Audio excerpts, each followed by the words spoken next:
This is my brother Pete, and this is my dad, a guy who spends most of his free time wondering, well, where did I go wrong?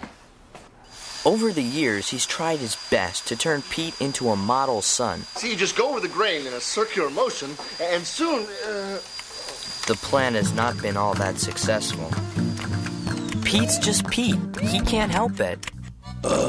Whether he's collecting burps, catching bugs, or staring into the electromagnetic vortex of a lunar eclipse. Yes. There's always been a certain Pete approach to life. Dance, señorita, dance. That Dad has never appreciated. Even when Pete tries to please Dad, like the time he put a high-gloss finish on the lawn for Father's Day, he just can't win. inside! Pete knew they'd never be like other fathers and sons, building tree forts together and fishing for smelt.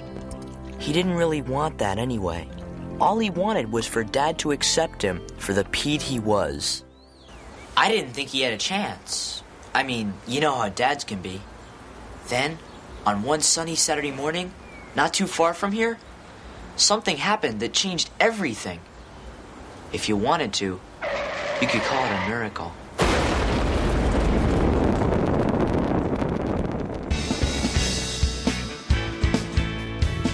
It's mighty strange.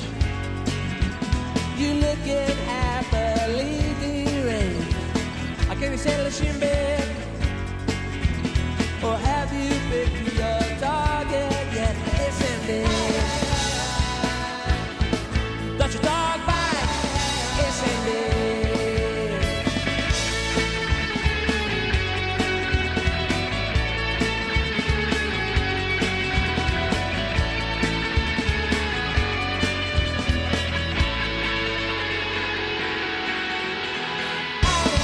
It's ended.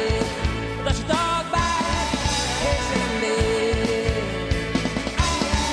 It's ended. Got your dog bite.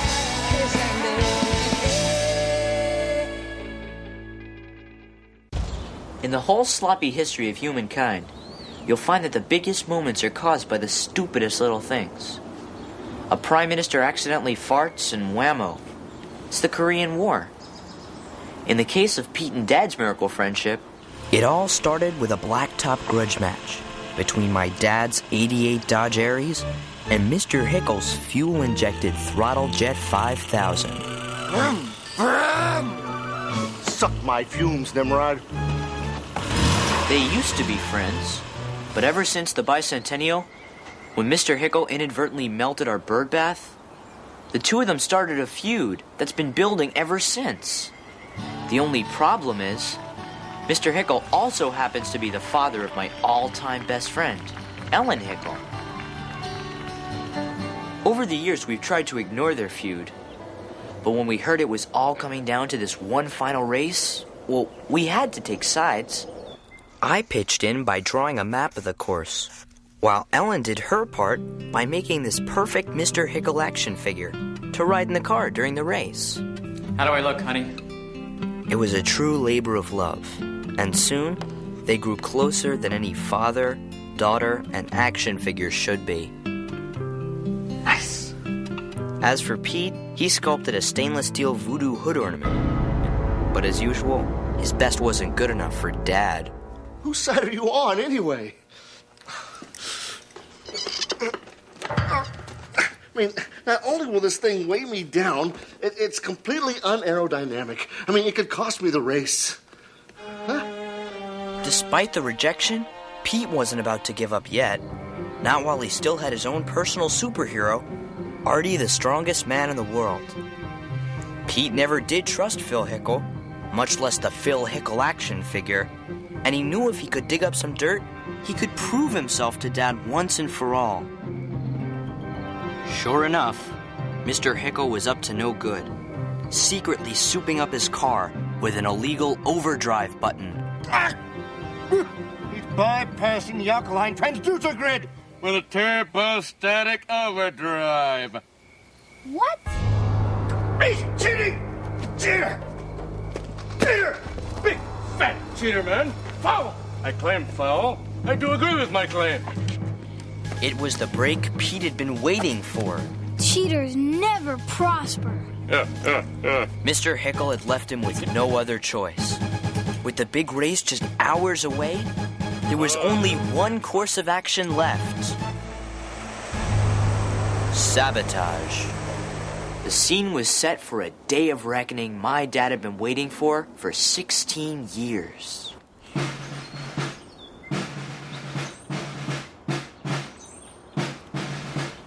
Come on, Don, where's your manners?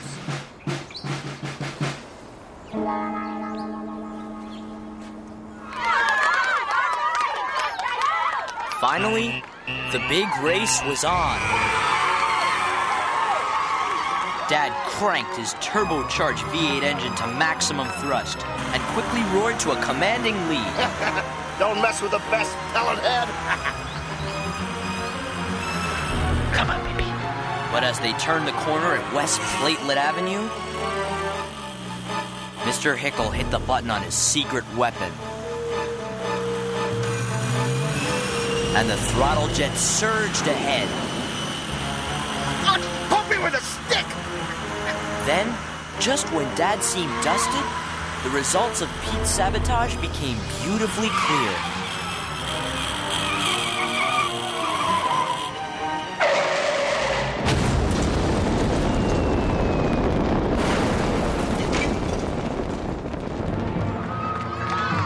Dad had won.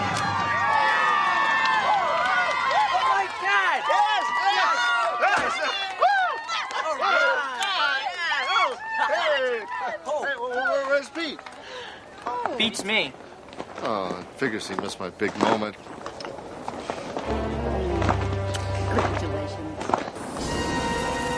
That'll teach you to mess with my dad. At our victory dinner that night, Dad learned the truth about what Pete had done. I'd never seen him prouder. Not only had he won the race, but his misfit son had saved the day. And there, you know what else my little commando did for me? What, dear? He gave me this.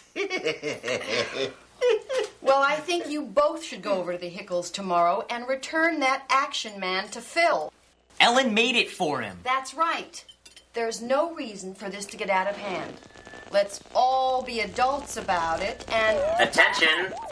Attention! We interrupt your dinner to bring you a special announcement. It's Phil!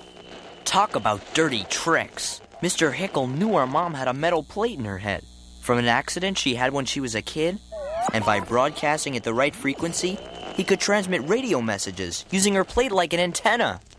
And until I get the $695.65 you owe me for destroying my car, these broadcasts will continue non-stop. And now for a selection from the Hawaiian Soldiers Chorus.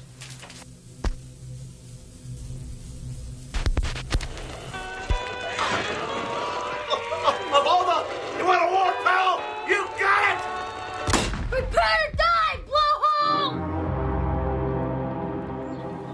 After a lifetime of having nothing in common with Dad, Pete finally had a chance to share his all-time favorite hobby. Revenge! In just 10 days, they'd built a command center NASA would have killed for. Surveillance monitors, radar screens, a satellite-based infrared camera, and more. That's Pete's idea. It automatically flushes the toilet in Hickle's house. He gets in the shower and boom! We boil his butt! I don't like it, Don. I don't like it one bit. I don't like it either, honey. But Hickle has left us with no other choice. Isn't that right, Shorty? Family, we are in a state of war. And as such, each member will be expected to sign a loyalty oath that prohibits, among other things, fraternizing with the enemy. Dad, Ellen is my best friend. Was your best friend. I won't sign it. Son, I know it's hard, but think of your poor mother, forced to wear a helmet to muffle the constant pounding of polka music. It's not so bad. I don't know, Dad. The maniac is playing polka music, son. Sweaty men and lederhoses squeezing accordions. if we're going to stop him, we're going to have to do it my way. Our way. Oh, that's right. I'm sorry, son. Our way. Don't be a wuss.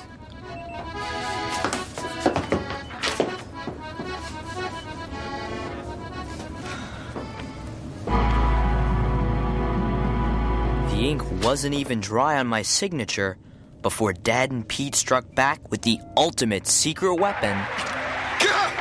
Archie, the strongest man in the world. The plan was to use Artie's superhuman strength to move Mr. Hickle's house to Saskatchewan. But because of a slight back sprain he got from lifting a brazier emporium the week before, Artie was only able to budget 1 inch. Even so, the prank worked beautifully.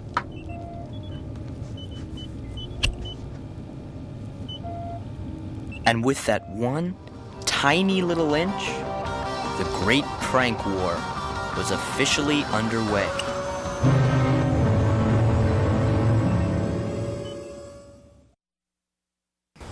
In the annals of modern history, you'd have to go back to the trench warfare of World War I to find a battle as fiercely fought as what became known as the Great Prank War.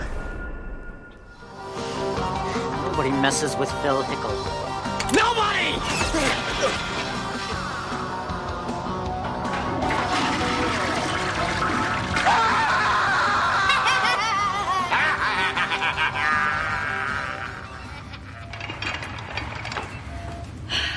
Marmalade cream, sweet in between.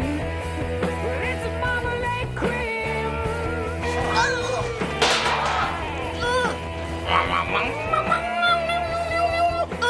Guitar solo. Oh.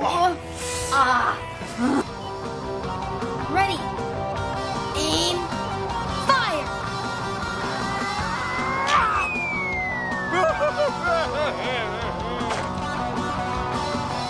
Take that, grunge bag. As Dad and Pete learned the meaning of togetherness, Ellen and I learned the meaning of being apart. I know it seems stupid, but he is my dad and I did promise. Besides, our every move was being tracked by radar. Since we knew the payphones were tapped, we had to communicate by dropping off secret letters with crossing guard Kenneth G. Keegan, a man who had seen maybe one too many spy movies. Okay, I've got it memorized. The plan had been for Ken to simply deliver the notes, but he had his own ideas. It was a little difficult at first. Dear Otto? Pete. But after a few days, he got the hang of it. Dear Pete, I couldn't stop. I couldn't stop thinking about you yesterday.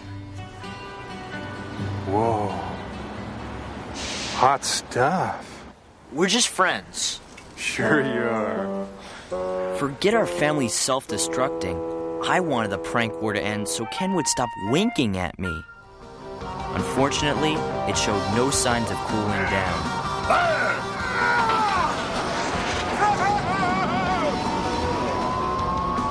Ready. Aim. Fire. Better watch your cholesterol, Phil. My dad's a mess, Pete. A total mess. All he cares about is revenge. I don't know him anymore. I hate to say it, but I think the only thing we ever had in common was that stupid action figure.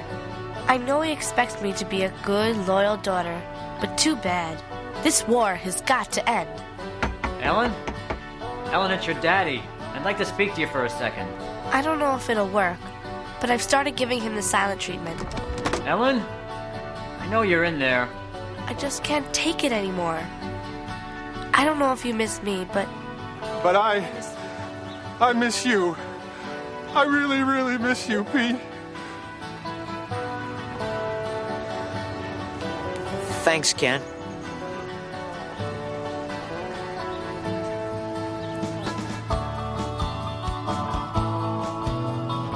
walked home faster than usual that day to do my stupid shift in the war room. I guess I was hoping I'd catch a glimpse of Ellen. Hi, honey. Off to your French horn lessons?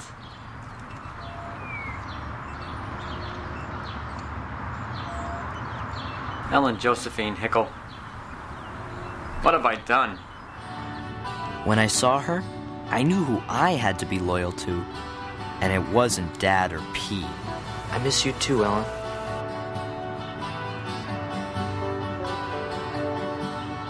What was that? Nothing.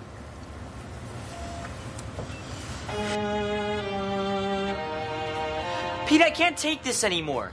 You've got to call it off. No can do, comrade. I know why you're doing this. It's Dad, isn't it? You're afraid that if the war ends, your friendship will end too. Shut up! I know how you feel, Pete. But this can't last forever. Things have to go back to normal. Why? You know why. If you're not going to end this, I will.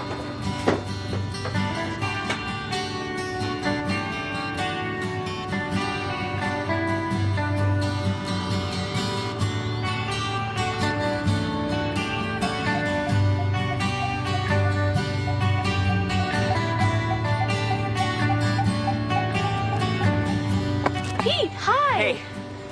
Hi. Did you get a haircut? Yeah, do you like it? Pete, what about the war? That's what I want to talk to you about. How's the silent treatment working? It's been hard, but I think it's finally getting to him. Don? I know you're out there. Listen to me. This feud has gone far enough. I surrender. It's over, Don. You win. I'll tear up the bill. I'll turn off the music. I'll forget about everything. All I'm asking you to do is just give me back my action figure. I'm sending over the car right now. Just buckle him in the seat and I'll do the rest. I don't know what this war has done to your family, but between you and me, it's tearing mine apart. Please, Don. My daughter made that action figure for me. It means a lot to us. I need it back. I need her back. Please, Don.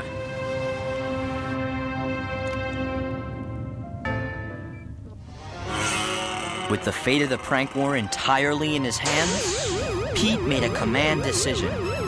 If Phil Hickel wanted his action figure back that much, he'd gladly give it to him, along with a little added surprise. As we were all about to find out, the war wasn't over until Pete said it was over. Heads up, Shorty. You're going home. Son, we've got a condition red here. Man the battle stations. Switch to auxiliary life support.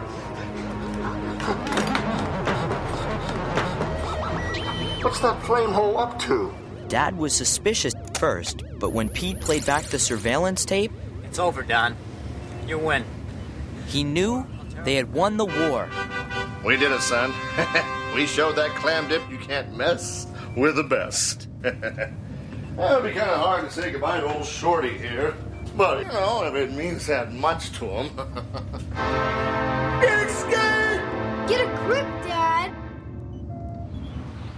Pete's fiendish scheme was going perfectly. Dad didn't suspect a thing. So long, Shorty. Drive safely. Yeah, you know, funny, it was a lot heavier than I remember. Funny. Yeah. Wait a second. Oh, my God, Pete. You haven't booby-trapped the action figure, have you? Son, the man surrendered. I mean, he's at our mercy. If we double-cross him now, this war could go on forever. Exactly. Are you nuts? We won. It's all over, son. We did it, you and me. Sorry, Dad. You'll thank me for this someday.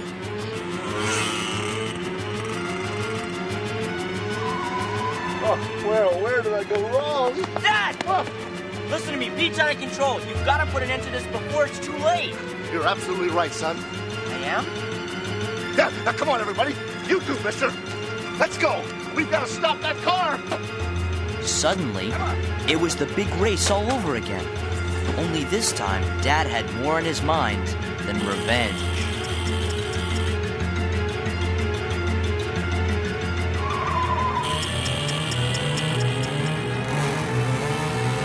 Stop in the name of love! Uh-oh! I can.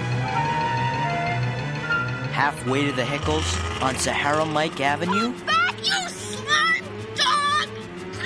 there was Mom, shattered from 14 straight days of sonic assaults.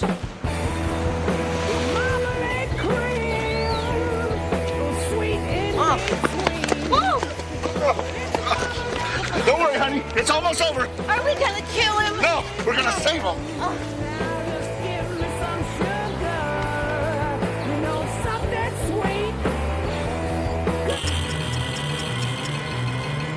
You're almost home.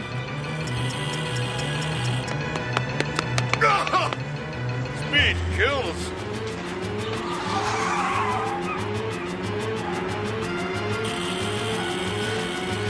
Pulling a double cross on Phil Hickle? Never!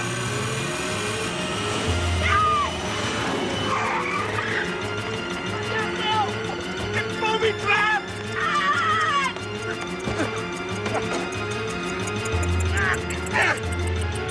What the?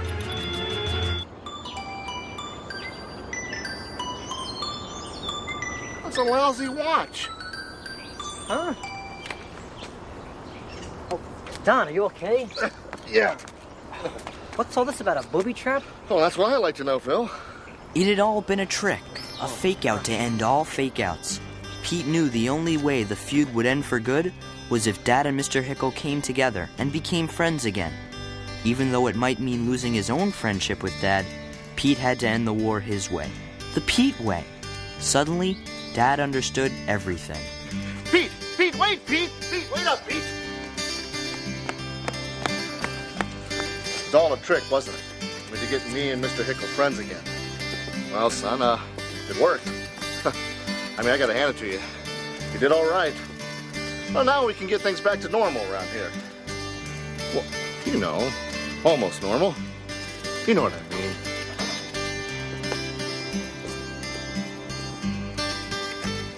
Looks like you might need some new eyebrows. And a new face. That's pretty much the whole story. Artie moved the house back to where it belonged. Ellen and I vowed to never let anyone keep us apart ever again. And Mom, she let Mr. Hickle know there were really no hard feelings. As for Pete and Dad, well, they might have lost the one thing they had in common now that the war was over, but in the end, at least they found each other.